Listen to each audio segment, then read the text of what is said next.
Hello there, people. It's Tom again. What you're seeing in your frame right now is probably the rarest of World War II knives. What is it? Not sure if the camera's going to pick it up. There it is. It's an E.G.W knife. That stands for E.G.Waterman. Now, E.G. Waterman come out of San Francisco. There's some reports it came from Bleeckert Street in New York, so I'm not sure. But let's get to the knife. A little history. This knife was produced from 1938 to 1950. This is what's called the camp survival knife. Yeah, even back then, the camp survival knife. Now, if you notice right here,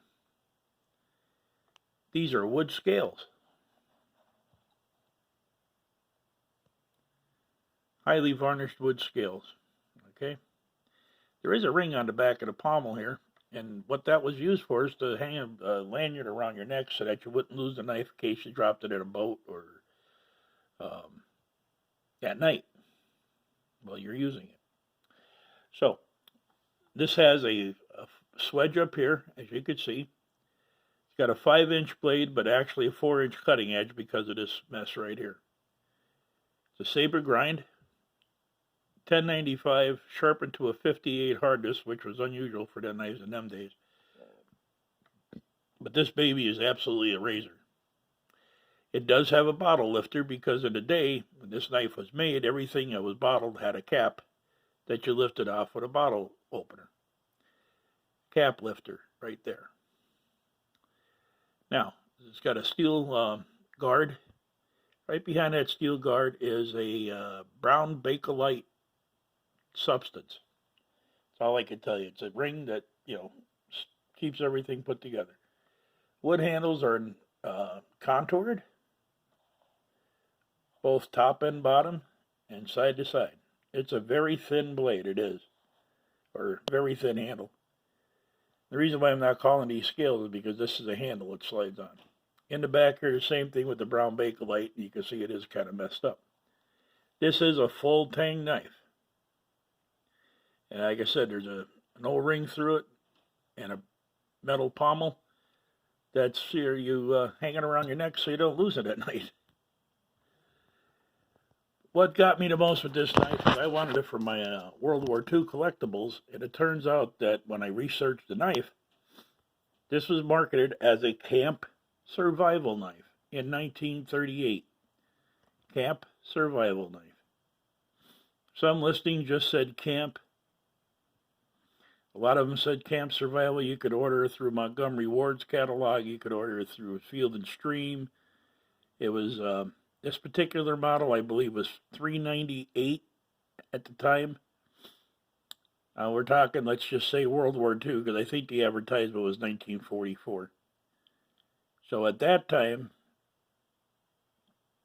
I believe the average wage was 15 or 20 cents a day for most working men. So think about that. That knife is $398, and you made 15 to 20 cents a day, from what I understood back in them days, or maybe it was $2. Now I think my dad said it was $2 around that era. But anyway, $398 is a lot of money for that time. So you bought a quality knife. Now, the other stories I've heard is that they were marketed mostly in Canada. The ring on the back was for canoeists and stuff like that that needed to use their knives so that it wouldn't slip out of their hands. And in deep snow when you're skinning big game animals and other things. So I'm not sure what exactly the ring was for, but there's quite a few stories. Now, there is several variants of this knife. There's a leather stack handle, there's a smooth wood handle, there's a bone handle, there's a horn handle, and there's a ringed bone handle. All of them had the same trademark of the ring in the back, the 2 steel guards.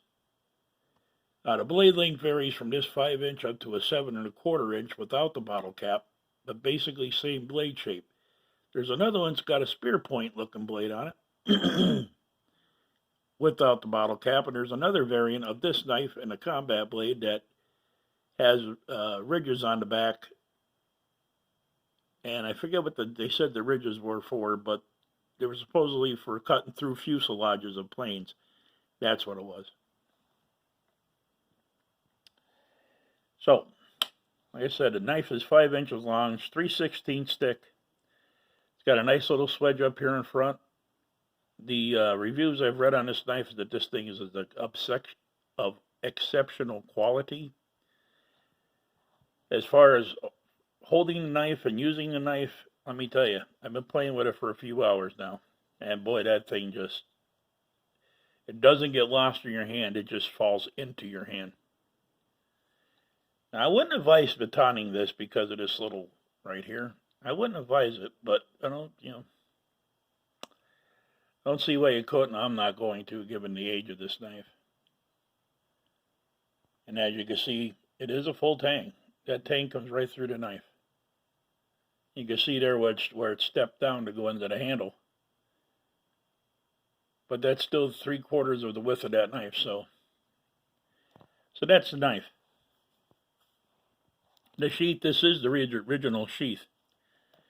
It's just a simple 2 pieces of leather slapped together, stitched and riveted like sheaths were at the time.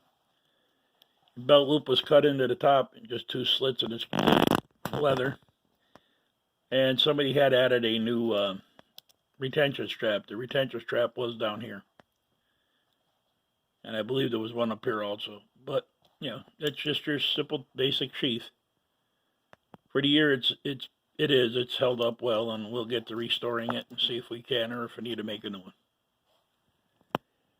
But that is the E.G. Waterman knife. Now, I've picked up a lot of blades in my lifetime, and there's just some knives that you pick up and you're just like, oh, wow.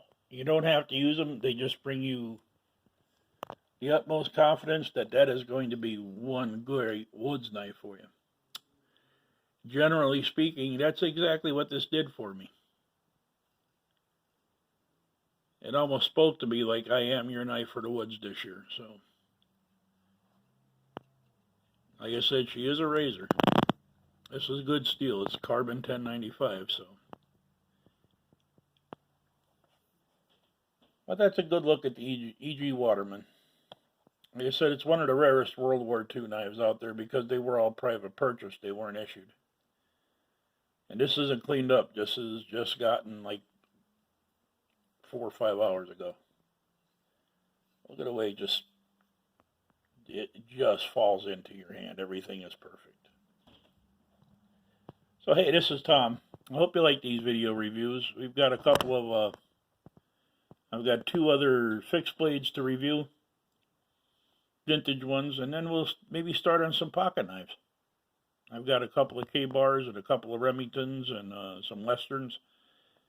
And maybe we'll do a review on them, and maybe we'll do a review on some other knives too, and explain to you why you need to watch with certain knives. So, this is Tom. I want to thank you for your time and your patience, and we'll see you on the next ones.